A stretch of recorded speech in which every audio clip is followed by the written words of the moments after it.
दिल्ली से लेकर बिहार तक एसआईआर पर संग्राम जारी है। तो संसद से लेकर बिहार विधानसभा तक संग्राम देखने को मिल रहा है। तो एसआईआर के मुद्दे पर जोरदार हंगामा देखने को मिला। तो दिल्ली से बिहार तक प्रदर्शन लगातार जारी, जिसमें बिहार में वोटर लिस्ट में कटेंगे करीब 52 लाख नाम, ऐसा इलेक्शन कमीशन की तरफ से कहा गया। तो देखिए 18 लाख से ज्यादा मतदाता मृत पाए गए हैं, ये बात भी इलेक्शन कमीशन की तरफ से कही गई है। तो 7.5 लाख मतदाता कई जगहों पर रजिस्टर्ड मिले हैं, ये बात भी इलेक्शन कमीशन की तरफ से कही गई है। तो देखिए संसद से बिहार विधानसभा तक हंगामा देखने को मिला है, क्योंकि संसद के बाहर भी हमने देखा किस तरीके से विपक्ष की तरफ से जोरदार हंगामा किया गया। तो वहीं बिहार विधानसभा के बाहर भी देखने को मिला कि किस तरीके से विपक्षी विधायक जोरदार हंगामा करते हुए नजर आए। तो काले कपड़े पहने हुए, हाथों में तख्तियां लेकर जोरदार क्विट एसआईआर के मुद्दे पर हंगामा करते हुए नजर आए हैं। तो देखिए ये दोनों ही तस्वीरें आपके साथ साझा करते हुए दिल्ली से लेकर बिहार तक एसआईआर पर संग्राम देखने को मिला है।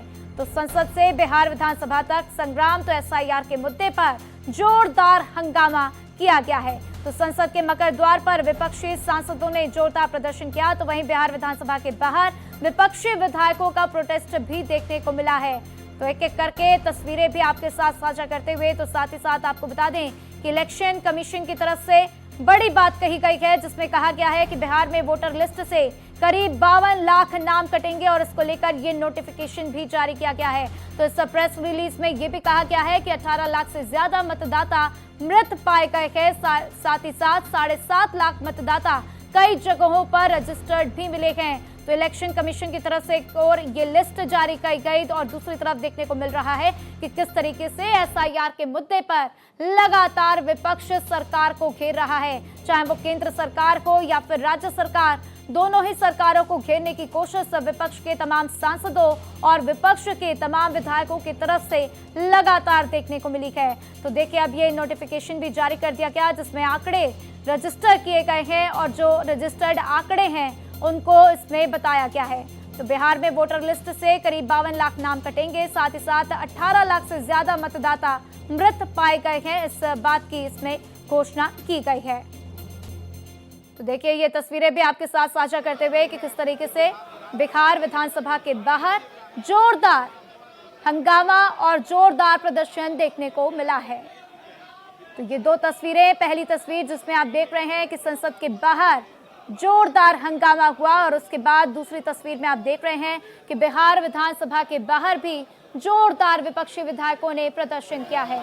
तो देखिए दिल्ली टू बिहार एसआईआर पर संग्राम देखने को मिला है। तो संसद के बाहर, दूसरी ओर बिहार विधानसभा के बाहर भी ये तस्वीरें देखने को मिल रही हैं। तो देखिए संसद की कार्यवाही भी शुरू हुई, जिसको 12 बजे तक के लिए स्थगित किया गया। तो साथ ही साथ बिहार विधानसभा की कार्यवाही भी शुरू हुई और उसको भी 2 बजे तक के लिए स्थगित किया गया है। तो दोनों ही सदनों की कार्यवाही को स्थगित किया गया है और लोगों से अपील की गई, सांसदों से अपील की गई कि वो चर्चा को आगे बढ़ने दें, लेकिन चर्चा को आगे नहीं बढ़ने दिया जा रहा था, जिसके बाद से कार्यवाही को स्थगित किया गया।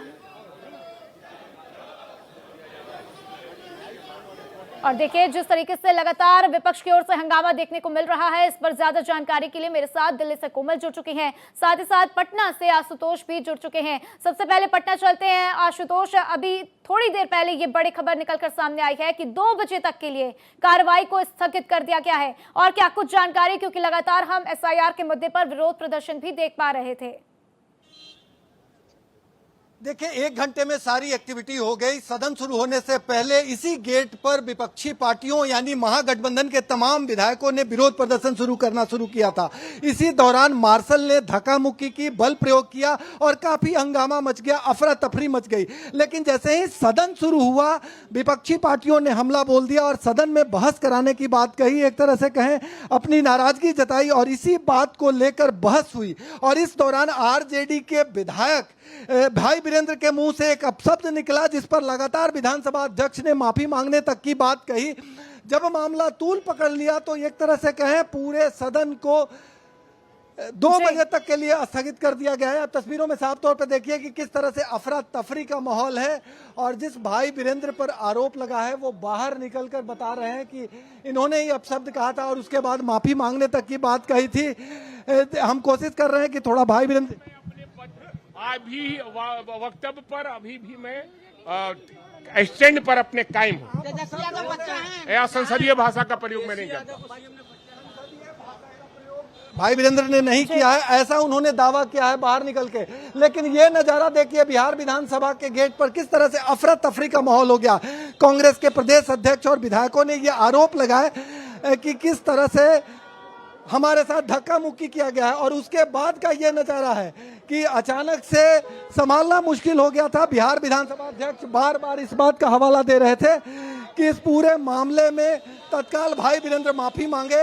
तेजस्वी यादव पे लगातार दबाव बनाया जा रहा था लेकिन तेजस्वी यादव ने जब बातों को टाला उसके बाद से यह हंगामा बढ़ा और उसके बाद बिहार विधानसभा अध्यक्ष ने 2 बजे तक के लिए बिहार विधानसभा को स्थगित कर दिया है। तो एक तरह से कहें 1 घंटे पूरा घटनाक्रम के दौरान जिस अंदाज में बाहर निकल के देखिए कि किस तरह से जिस तरह से अशोक चौधरी जी बाहर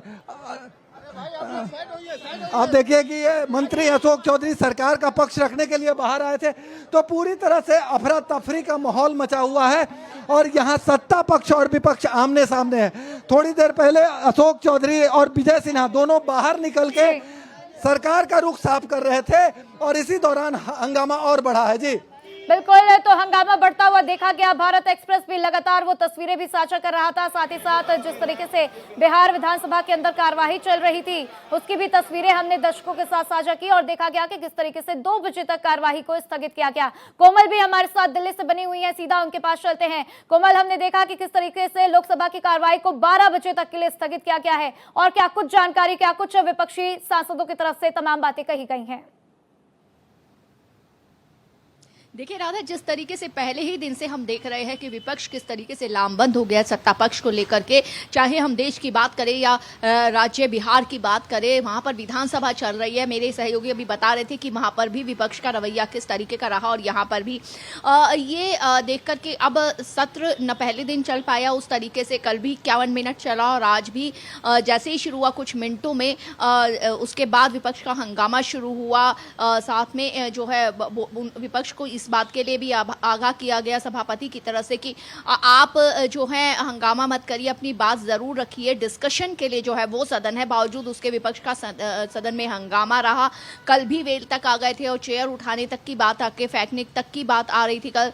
तो इस तरीके से लगातार ये विपक्ष जिस तरीके से मकर द्वार पर आज काली पट्टी बांध करके प्रोटेस्ट कर रहा, अखिलेश यादव काला पट्टा जो पहना रहे थे राहुल गांधी को, तो विरोध का ये तरीका विपक्ष का लगातार हम पिछले कई सत्रों से देख रहे हैं कि जैसे ही सदन शुरू होता है हंगामे की भेंट चढ़ जाता है। इस बार एसआईआर को लेकर के विपक्ष ने पहले दिन ऑपरेशन सिंदूर को लेकर के, अब एसआईआर को लेकर के, पीएम मोदी के विदेश दौरे को लेकर के, इन सब मुद्दों को लेकर के विपक्ष जो है एक तरह से लामबंद हो रहा है और ऐसा दिखाई दे रहा है कि विपक्ष अभी तक ये मंशा नहीं दिखाई दे रही है कि सदन चलने दिया जाएगा, क्योंकि चर्चा के लिए अभी जैसे ही चर्चा शुरू होती है लोकसभा में अश्विनी वैष्णव जैसे ही बोलने लगे, जवाब देने लगे, वैसे ही सदन में एकदम हल्ला हो गया। वहाँ राज्यसभा की बात करें, वहाँ पर भी एकदम हल्ला जो हो गया और उसके बाद तीसरा दिन भी ये लग रहा है कि हंगामे की भेंट इसी तरह से चढ़ जाएगा।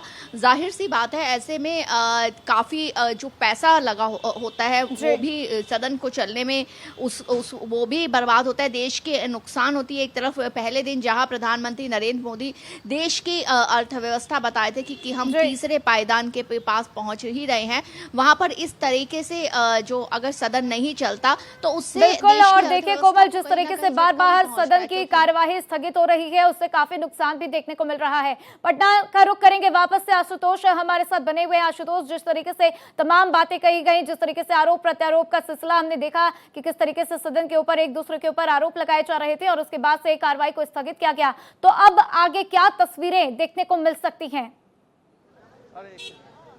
देखिए, विपक्ष का रुख साफ है। विपक्ष साफ तौर पे कह रही है कि बिहार विधानसभा के पटल पर इस बात की चर्चा हो, यानी एसआईआर की चर्चा जिस अंदाज में संसद में हो रही है उसी अंदाज में बिहार विधानसभा के पटल पे हो।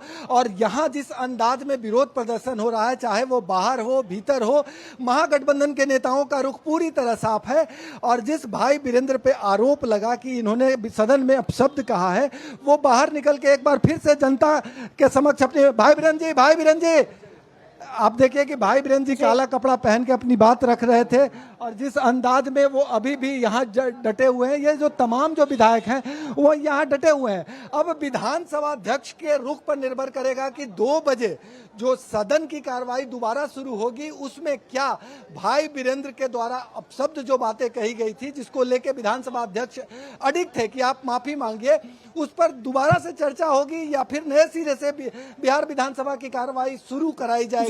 लेकिन जो विपक्ष का रुख है, महागठबंधन के तमाम घटक दलों का साफ तौर पे कहना है कि पहले एसआईआर पर बिहार विधानसभा के पटल पर रखकर चर्चा हो, उसके बाद कोई मुद्दे पे बात होगी। बिल्कुल आशुतोष, और देखिए एक तरफ जहां हंगामा देखने को लगातार मिल रहा है, तो वही दूसरी तरफ अब एसआईआर पर चुनाव आयोग ने आंकड़े भी जारी कर दिए हैं। तो ये भी देखना होगा कि जब कार्यवाही फिर से शुरू होगी तो क्या इसके ऊपर भी वहां पर चर्चा की जाती है। कोमल मेरे साथ लगातार बनी हुई है, इसी पर रुक कर लेते हैं। कोमल, जिस तरीके से देखा गया है कि अब चुनाव आयोग की तरफ से एक नोटिफिकेशन आया, प्रेस रिलीज में आंकड़े जारी कर दिए गए हैं, तो एक तरफ हम हंगामा देख रहे हैं जोरदार कि किस तरीके से विपक्षी सांसद लगातार जोरदार हंगामा कर रहे हैं, तो वहीं दूसरी तरफ अब ये आंकड़े, तो क्या उम्मीद की जाए कि अब जब वापस से संसद की कार्यवाही शुरू होगी तो अब इन आंकड़ों को लेकर वहां पर जबरदस्त हंगामा देखने को मिल सकता है? बिल्कुल, देखिए चुनाव आयोग ने जो है वो आंकड़े सामने रख दिए हैं कि कितने फर्जी मतदाता है, ऐसे मतदाता है जो बिहार में नहीं रहते हैं, बाहर रहते हैं लेकिन उनके नाम के वोटर बने हुए हैं। कई ऐसे मतदाता है उनके नाम के वोटर आईडी तो बने हुए हैं लेकिन उनके नाम के वोटर आईडी बने हुए हैं लेकिन वो हैं ही नहीं, यानी कि वो उनका कोई नाम पता नहीं, या कुछ मतदाता जो है उनकी मृत्यु हो चुकी है। इस तरीके से कई लाखों की संख्या में ये इस तरीके के फर्जी वोट जो है वो डल सकते थे। तो चुनाव आयोग ने वो आंकड़े पेश कर दिया। अब इसके बाद सरकार अगर इस पर चर्चा के लिए भी मानती है तो उसमें ये हो सकता है कि ये चुनावी आंकड़े जब सामने रखे जाएंगे, चुनाव आयोग के आंकड़े, तो ये देखना होगा कि विपक्ष इस पे हंगामा तो करेगा लेकिन सरकार की तरफ और एक बार फिर से सरकार पे और चुनाव आयोग पे आरोप लगाएगा।